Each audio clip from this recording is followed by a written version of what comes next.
You note in a talk that the lifespan of companies since the 1920s has dropped from an average of 67 years to about 15 years today. Why is that? What has changed? I think we're in a real interesting time of creative destruction. And what I mean by that is business models are ultimately transient. And a lot of large organizations initially grew very big because they found a business model that worked. They scaled it, they became these big, massive companies. And because the change in velocity of business models was quite slow in the early part of the century, those companies could exist for a long time. Now today we're in a world where technology, customer demand, economics, they change overnight. And that has huge impacts on organizations and how their business models operate. So they're just disappearing. And this is quite challenging because companies aren't able to respond to the change that the market is demanding. And new entrants identify and see those opportunities, and they can quickly build products or services to exploit that opportunity and be successful.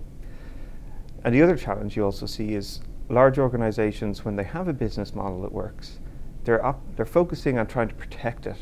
So most organizations, 48% of the Fortune 500, plan to grow by cost reduction activities.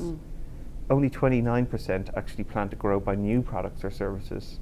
So even just their strategy is about defending rather than trying to grow new markets. And in the environment we're in, that's not going to help you. Right, you see that with the newspaper industry particularly, I think. But so what can company leaders do today to help ensure that their companies stay relevant? I think the real goal of leaders in today's sort of operating environment is they need to be visionary, they need to be able to see the future, but anticipate the future. Now, the interesting thing about anticipation is nobody knows exactly what's going to work, but most of these large organizations only have maybe one, if they're lucky, two initiatives that are their bets for the future.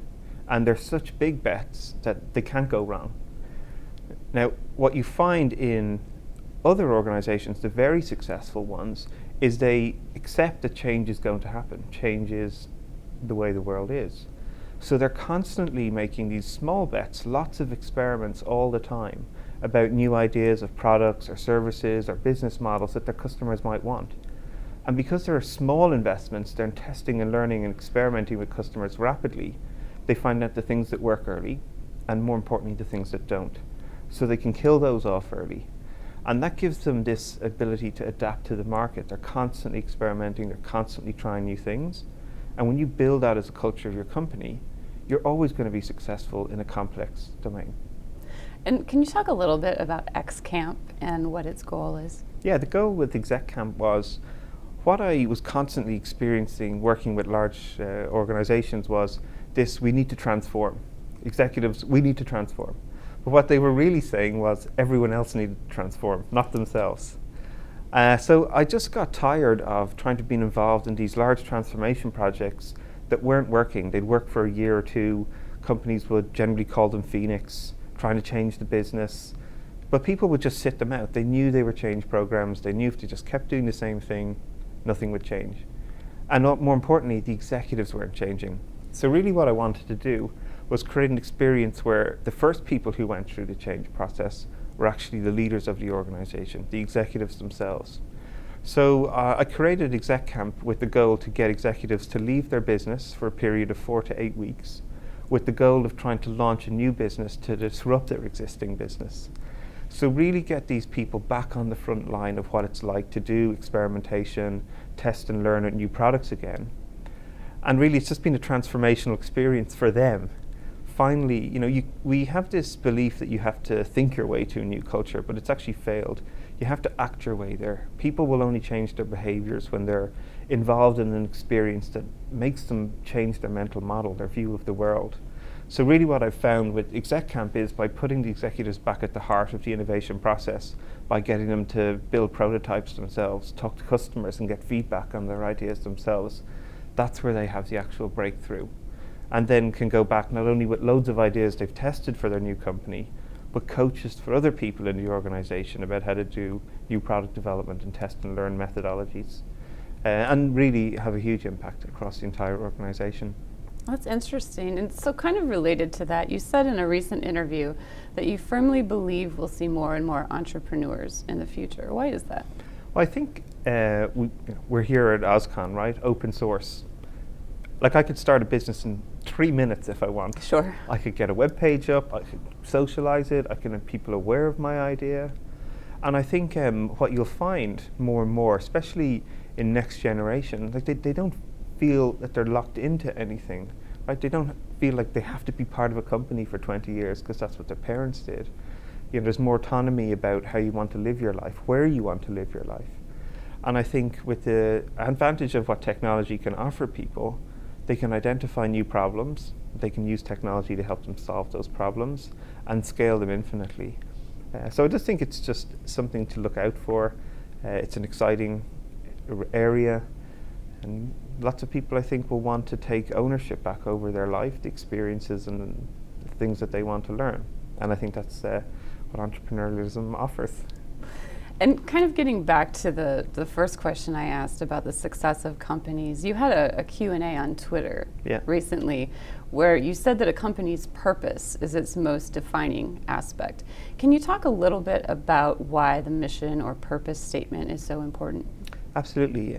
I think the reason purpose and how you communicate that across your organization is so important is because it helps people understand why. Why are they in this organization?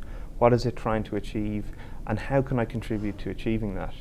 Now, the sad part about this is I go around to lots of organizations around the globe, and one of the first questions I like to ask them is, what's the purpose of this organization? What do you think the answer is?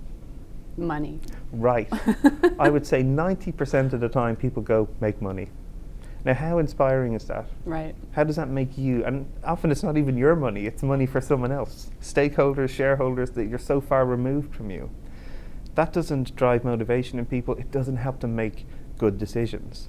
And really I think what you find with a lot of the really leading organizations is the leaders have this vision. They're able to communicate it in very simple terms. It's clear to people, but it also gives people a framework that they can make decisions. So I often talked a little bit about SpaceX, right? That really powerful mission, we want to go to Mars. Mm-hmm. So the first question people ask themselves when they're working on anything is, will this help us get to Mars faster? That's the next question they ask. Now, that doesn't mean Elon has to be there for every decision, right? You drive autonomy, there's a decision at the front line where people have the most context and the company can move forward. So I think that's why it's so important to, have a very clear purpose, define values of your organization that people understand, because it helps them make decisions faster at speed, and ultimately you're empowering people. It's the exciting part about it. Yeah, you mentioned the SpaceX example. Can you give another few examples of companies that are just really nailing it, who might surpass the 15-year average we're seeing today? Well, I'll even give it a different type of example. Government institutions. So the most, unexciting industry probably most people think of, and resilient to change. But I think what you're seeing now, especially in the digital space, is governments realize that technology offers a huge opportunity for them to reach more people, for them to be more efficient and effective. And I think we've seen this a lot, especially in the UK initially, Government Digital Services, an initiative set up by the UK to drive digital change in the government in the UK, which has been massively successful. And one of the guiding principles that they set up from the start were 6 principles about how the organization would work, how people would make decisions. They'd have statements like trust and verify. Trust people to do the right work, but know that we'll verify to make sure that it's achieved the outcomes. Build accountability in. Make the customer at the heart of all decisions. Very simple statements that people could understand. And now that's started to propagate across the world. We've seen 18F start off in the United States, and again, they've adopted their set of guiding principles.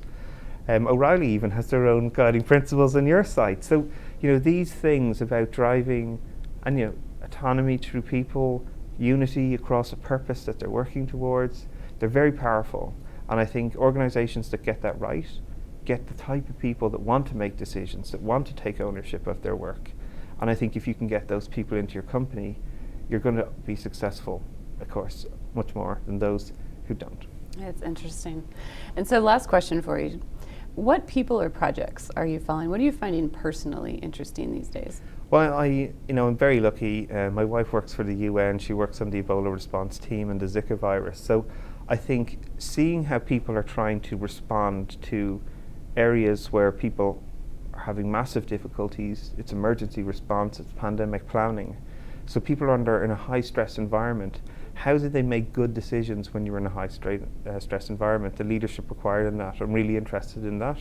And there was another good talk this morning from Eric McNulty about that, which I really enjoyed as well. Other industries, I'm a big fan of healthcare. I think that's probably one of the most interesting areas as we go forward and where technology could have a huge impact. Understanding the human genome sequence, understanding how we can actually help people improve their lives overall. The other area I'm really passionate about is education. And in a way, ExecCamp is a piece of education for large-scale organizations, right? Like I think a lot of these executives go to these very prestigious universities, they sit there for 3 days, they hear about all these great ideas around innovation, but they don't do any innovation. So they'll come back and they've loads of theory, but they've no practice. And I'm a huge believer in learning by doing. So the idea about doing ExecCamp is that they're actually in there learning how to do these real practices, not learning the theory, but actually talking to customers and figuring that out. So I think education as we go forward, that's going to change massively. At the moment, you pay a lot of money to go to university to be taught that, and then measured on how well you can recite what you've heard. People aren't actually learning how to do their crafts.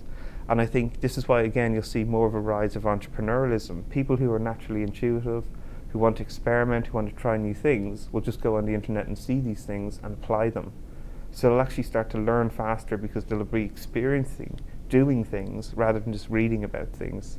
So I'm really excited to see how education, as well as healthcare, really emerges over the next sort of 5 to 10 years.